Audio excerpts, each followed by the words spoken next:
What's the meaning of bother?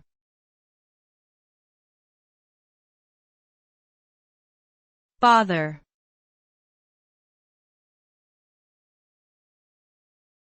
Bother.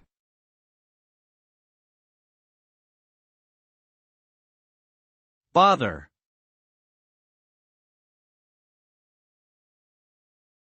Bother.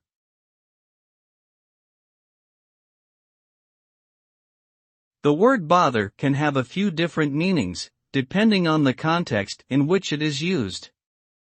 Generally speaking, bother refers to a feeling of annoyance or frustration that arises from having to deal with something that is inconvenient or unpleasant. It can also be used to describe the act of giving someone trouble or making their life more difficult.